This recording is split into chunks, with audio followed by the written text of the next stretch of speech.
Zenginlik nedir? Gerçekten bilen var mı?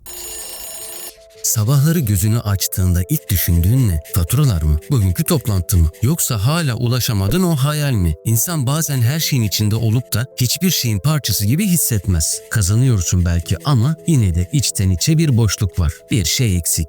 Ama ne olduğunu tarif edemiyorsun. Belki de bu yüzden zenginlik senin için hep bir gün hikayesi oldu. Bir gün şu işi kurarsam, bir gün şu borçları kapatırsam. Ama ya o bir gün hiç gelmezse, ya zenginlik düşündüğün gibi dışarıda bir yerde değilse, ya o bir gün dediğin şey senin içindeki bir blokajsa. Çünkü gerçek zenginlik bazen bir banka hesabında değil, sessiz bir sabahın huzurunda, karar verirken duyduğun netlikte ya da kendine ben değerliyim diyebildiğin o anda gizlidir. Ve işte bu video seni dış dünyanın gürültüsünden alıp içindeki cevheri fark etmeye davet ediyor. Çünkü zenginlik dışarıda değil, içeride başlar.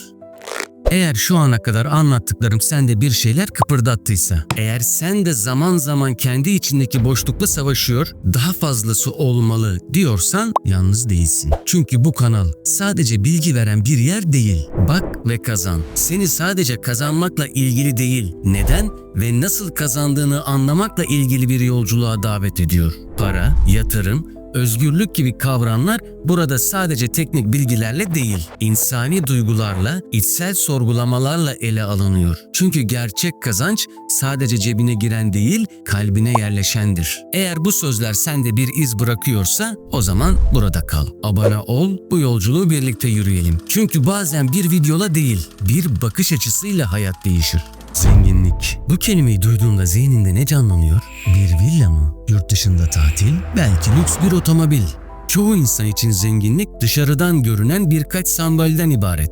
Ama asıl tehlike burada başlıyor. Çünkü biz başkalarının zenginlik göstergelerine bakarak kendi yoksulluğumuzu hissediyoruz. Onların arabası bizim eksikliğimiz oluyor. Onların saati bizim zamansızlığımıza dönüşüyor. Oysa mesele bu değil. Gerçek zenginlik dışarıda görünen değil, İçeride kurulan bir düzenin sonucudur. Warren Buffett şöyle der: zengin olmak paraya sahip olmak değildir. Para hakkında ne hissettiğine sahip olmaktır. İşte tam burada konu derinleşiyor. Sen parayı nasıl hissediyorsun? Korkuyla mı? Yetmez duygusuyla mı? Yoksa özgürlükle mi? Her sabah uyanıp işe gitmek zorunda olduğunu düşündüğünde içinde ne beliriyor? Şükür mü? Sıkışmışlık mı? Yoksa alışkanlık mı? İşte bu duygular seni finansal, zihinsel haritanı oluşturuyor. Ve o harita senin hangi yoldan gideceğini, ne kadar kazanabileceğini, nereye kadar yükselebileceğini belirliyor. Harvard Business Review'da yayınlanan bir makalede şu cümle geçer: maddi refahı belirleyen en büyük etken gelirin kendisi değil, bireyin gelirle kurduğu duygusal bağdır. Yani mesele para kazanmak değil, onunla nasıl düşündüğün. Düşünsene, iki kişi aynı parayı kazanıyor. Biri onunla huzurlu bir düzen kuruyor, diğeri ise hep eksik hissediyor. Hep daha fazlasını kovalıyor ama bir türlü doymuyor. Çünkü o ikinci kişi hala dışarıdan gelen değerlere bağlı. Hala parayı bir benlik değeri olarak görüyor. Zenginliği dışarıda arayan biri İçeride hep fakir kalır. Naval Ravikant şöyle der: gerçek zenginlik sana sabahları uyanmak zorunda olmadığın bir hayat sunar. Ama daha da önemlisi iç huzurla uyandığın bir hayat sunar. Peki ya sen? Bugün sahip olduklarınla yarın için özgürce düşünebiliyor musun? Yoksa hep bir gün zengin olacağım ümidiyle bugünü erteliyor musun? Eğer öyleyse bu videoda anlatılanlar sana bir harita çizebilir. Çünkü zenginlik dışarıdaki etiketlerle değil, içerideki hissedişle başlar ve sen önce kendi içindeki eksikliği fark edersen dış dünyadaki fazlalıklara gerçekten sahip olabilirsin. Hep şunu merak etmişimdir: bazı insanlar neden daha fazla kazanır ama daha az mutlu olur? Neden bir başkası daha azla yetinir ama daha huzurludur? Cevap rakamlarda değil. Cevap zenginlik dediğimiz kavramın içeriden dışarıya doğru işleyen bir süreç olduğunda yatıyor. Bugün dünyanın en büyük yatırımcıları arasında gösterilen Warren Buffett 100 milyar dolarlık servetine rağmen hala 1950'lerden kalma evinde yaşıyor. Neden biliyor musun? Çünkü onun zenginlik anlayışı gösteriş değil, anlam üzerine kurulu. Warren Buffett şöyle diyor: zengin olmak ne kadar paran olduğu değil, o parayla ne kadar bağımsız olduğundur. Düşünsene, bugün kaç kişi sabah işe gitmek zorunda olduğu için uyanıyor? Kaç kişi sevmediği bir işi yapıyor ama başka çaresi olmadığını düşünüyor? Gerçekten de parayı kazanmak değil mesele. O paranın seni nasıl yönettiğidir. Naval Ravikant'ın şu sözü çok düşündürücüdür. Eğer zenginlik ruhsal özgürlükle birlikte gelmiyorsa o sadece altın kafestir. Bir düşün.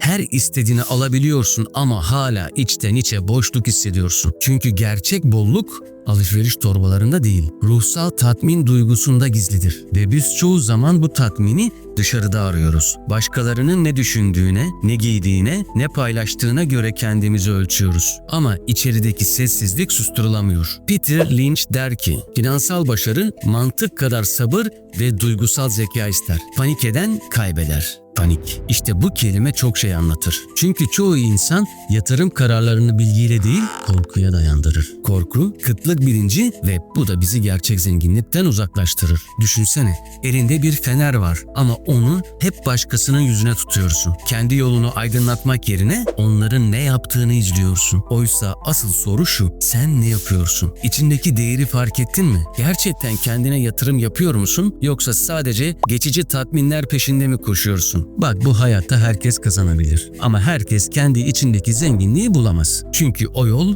sessizdir, yalnızdır ama özgürleştiricidir. Ve bir gün her şeyi dışarıda aramaktan yorulduğunda sessizce içine dönmeye karar verirsin. İşte o an gerçek zenginlik başlar. Bazen büyük fikirleri anlamak için küçük bir hikaye yeter. Hadi şimdi gözünü kapat ve bir çiftçi hayal et. Sabahın ilk ışıklarıyla birlikte uyanıyor, sessizce tarlasına gidiyor, toprağa eğiliyor, elinde bir avuç tohum var.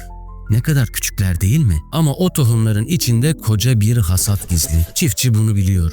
Ama aynı zamanda şunu da biliyor: toprağa emek vermeden güneşi izlemekle ürün alınmaz. Tıpkı hayat gibi. Senin de elinde bir tohum var. Zihnin, inançların, bakış açın. Eğer onları doğru şekilde eker, sabırla besler, korkularına rağmen büyütürsen bir gün sen de kendi hasadını toplarsın. Ama eğer tohumları toprağa atmaktan korkarsan, ya olmazsa diyorsan, o zaman ne güneş işe yarar ne de yağmur. Ve işin en tuhaf yanı da şu: herkes bahçesini görüyor ama kimse toprağın altındaki emekleri görmüyor. İşte finansal özgürlük de böyle bir şey. İnsanlar sonucu görür, vay ne kadar kazanıyor.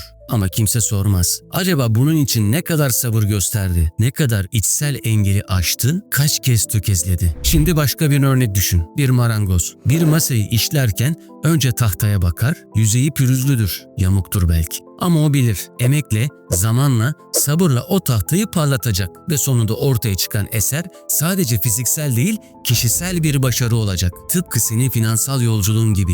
Başta düzensiz, güvensiz, karmaşık gelebilir ama bir gün o adımlar birleşecek, o sabır meyve verecek ve sen içinden şöyle diyeceksin: İşte bu benim emeğim, benim kazancım, benim değişimim.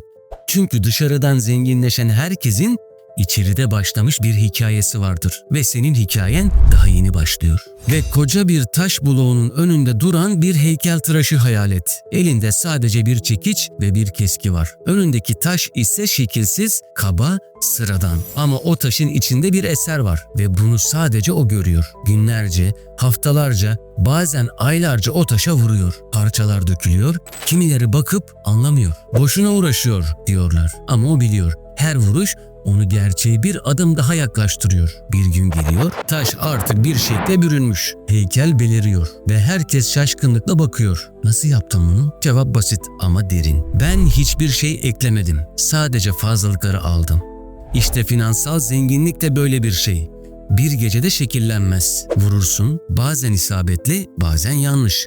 Bazen cesaretle, bazen korkarak. Ama devam edersen bir gün içindeki heykel ortaya çıkar. Senin potansiyelin zaten orada. O zenginlik duygusu, o özgürlük arzusu içinde duruyor. Ama onun ortaya çıkması için fazlalıkları kırman gerekiyor. Korkularını, ben yapamam dediğin inançlarını, başkalarının senin adına çizdiği sınırları, onları yontmadıkça o potansiyel hep taşın içinde kalacak. Ve bir gün sonunda mesele para değil, kendini ortaya koymak olacak. Unutma, her servetin ardında önce kendini keşfetmiş bir ruh vardır. Ve senin ruhun da o esere dönüşmeyi bekliyor. Yola çıkmak için büyük bir plan yapmana gerek yok. Sadece içindeki kıpırtı yeter. Bir merak, belki de şu an sende olan gibi. Bugün burada konuştuklarımız belki sana yeni kapılar açmadı ama belki zaten var olan kapıları aralamana vesile oldu.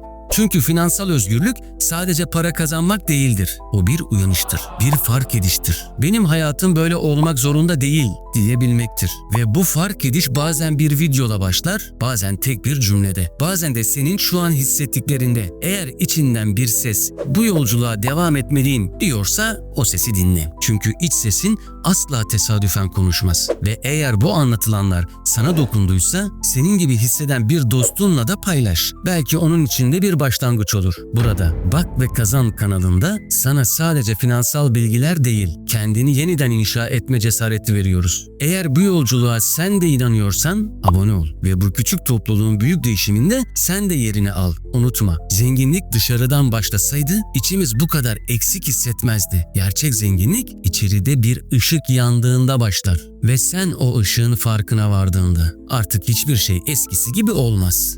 Sağlık, mutluluk ve iç zenginliği senin olsun. Tekrar görüşmek üzere, hoşça kal.